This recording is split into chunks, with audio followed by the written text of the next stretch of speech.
Hello everyone, it's Kim Q of TLC's Compound Crew, and I really appreciate you joining me because I'm going to talk about a topic that has been very heated lately. I've been getting this question a lot, and it is, how do you sponsor or get someone on your team that speaks another language and there's a lot of cultural differences? So I'm going to specifically address the Spanish language or the Spanish demographic because I'm bilingual. I speak both English and Spanish, although I'm not Spanish at all. And it's funny because when I say that, people say, well, where are your people from? My people aren't Spanish either. They're from Savannah as well. I am just as Southern as Paula Deen's peach cobbler, okay? So there's nothing about me that is Spanish besides the fact that I can speak it. So let me start this whole video with a little story. In my last company, I remember they were opening up countries pretty rapidly, but there was one country in particular that everybody was super excited to open, and that was Nigeria. So the pre-launch of Nigeria, there was so much fire and heat and passion in there. Everybody's like, oh my gosh, over there, they need this opportunity. Whoever gets a lock on Nigeria, they're going to be able to really do great things. They're going to explode their business. So everyone was super duper excited, and people were doing things like going to African hair braiding salons and saying, hey, my company is expanding to Nigeria and I'm looking for business partners. Do you know anyone there? I mean, people were doing all types of things to meet Nigerians because they wanted to expand in Nigeria, or they wanted to ask people, hey, can you introduce me to maybe some of your relatives over there? They were messaging people on Facebook that were in Nigeria and said, hey, we're coming to your country, and the people were saying, well, let me try your product, and they would send over boxes of product for people to try because they wanted to get them into their business. Well, when all the dust settled, when all was said and done, quite a few people actually lost money because they didn't do their proper research. They were sending boxes of product over to people in Nigeria, and people in Nigeria had capitalized on the fact that there was this huge buildup about the pre-launch, and a lot of them were like, yeah, send me your product, I want to try it. Yeah, I'm interested. And so people were sending massive amounts of product, and then they would never hear from the person again, and it's not funny, but a lot of people lost money, and a few people did get some people on their team, but what they failed to realize is that they were here in America, the Nigerians were over there, the infrastructure, the internet, the transportation system, every single thing that was over there was totally different than over here. People had to travel hours.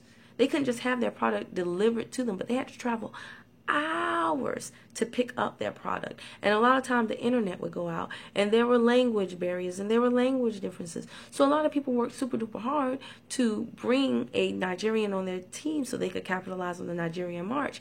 But it all quickly fell apart. Now, this is not for everyone, but for many people, it quickly fell apart because they just couldn't properly communicate or understand some of the obstacles and struggles that the people over there in that country were going through as it related to building their business. And so they could not properly support them.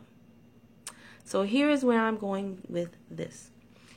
If you want to bring someone onto your team who speaks a different language and is of a different culture, the number one thing you need to do is find a bilingual person to bring onto your team so that they can spearhead that project or that division of your organization for you. They need to speak your language, and they need to speak the target language of that you are trying to attract. This is crucial, guys. It is absolutely crucial on so many levels, and there is a misconception that people think that all they need to do is find someone who speaks the language. So, like, I don't go around going, oh, yo hablo español muy bien, aunque yo soy de Savannah, todavía entiendo español. I don't go around doing that. So people don't know that I speak Spanish. But when I do a video in Spanish or something like that, inevitably, people will come up to me and say, oh, you speak Spanish, right? They don't even ask your name. They don't even ask your name. They just say, oh, I heard you speaking Spanish, right? Oh, yes, I speak Spanish. Oh, good. I've been looking for somebody like you. Hey, can I get your number? I need to call you. I got this person, and they go into their spiel. Guys, let me tell you something about what it is we do in self-development. Self-development is not only for you to apply towards your prospects.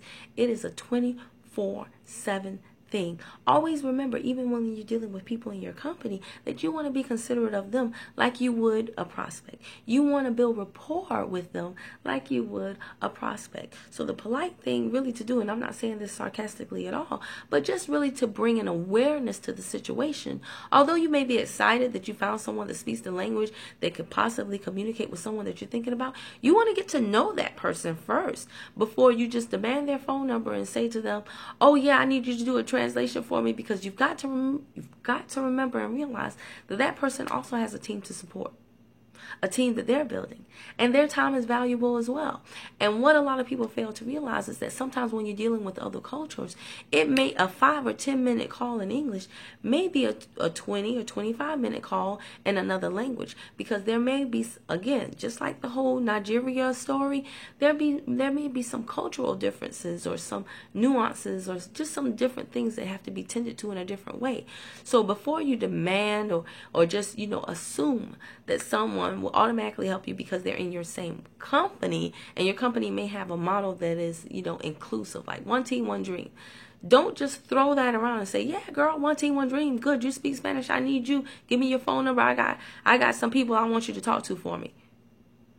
You got to remember, what are you going to bring to the table for that other person? You want to be considerate of that person. And more importantly, you want to be considerate of the person that you're trying to bring onto your team, because you got to have a long-term strategy. See, when I talk to a prospect, regardless of whether I'm speaking to them in English or Spanish or whatever, I don't care what it is, I have a certain number of steps already in mind for, well, if the person says that they want to make some large amount of money, then this is what I'm going to direct them to.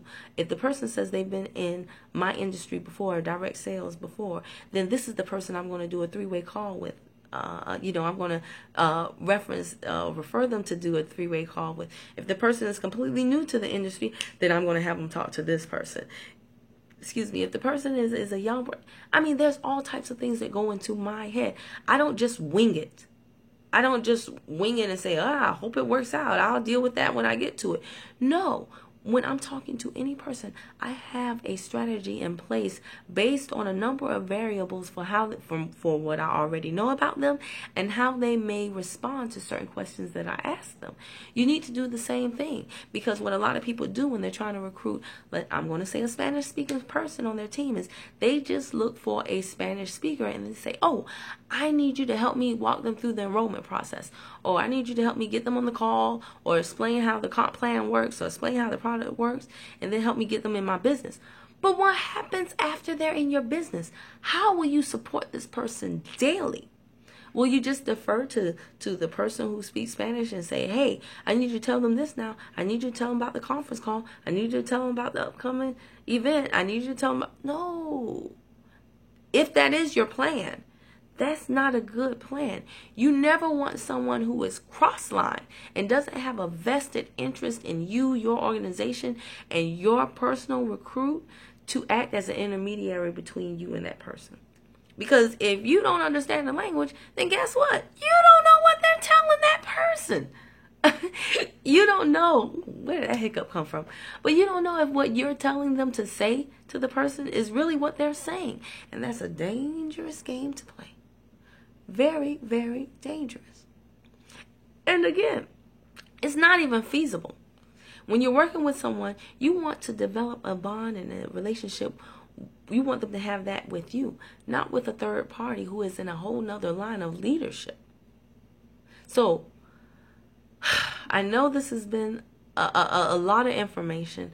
I hope it makes sense. I hope you're not offended, because it's really just in the best interest of you and the person that you are trying to recruit from another country or language, culture, whatever. It is very admirable to want to have a diverse team. However, you've got to do what is in the best interest of that person and your organization. Otherwise, you will find yourself with a very disgruntled team member extremely quickly. And everything will be for naught.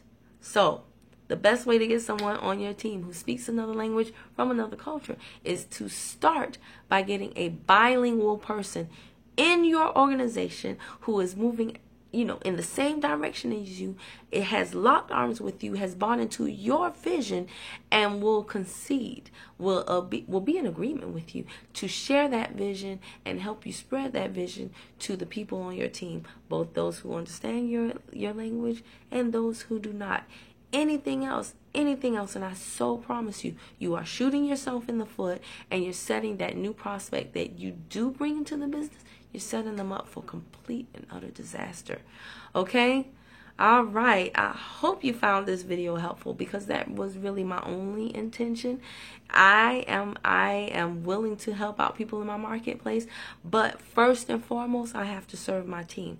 My team, of course, has me at their disposal for English and Spanish. That's how it's done. That's what you want to do. That's another thing you want to think about. If you're thinking about bringing people on your team that speak another language, either you need to lock arms with a leader who is bilingual, or you need to have someone on your team. You need to bring someone on your team who is bilingual so that they can serve your organization and your vision correctly. I hope this helped you. For more tidbits and just tips and tricks, definitely follow me on my YouTube channel. It is Kim Q. Very simple. And on Periscope, you can find me at KimQ10K. Once again, that's KimQ10K. Thank you so much for watching. I hope this was helpful. If it was, give me a thumbs up, comment, like. Definitely share with others. Spread the word. It can be done. But in order to do it right, there are certain things you need to know. Get that bilingual person on your team and get it done the right way. All right. Talk to you guys later.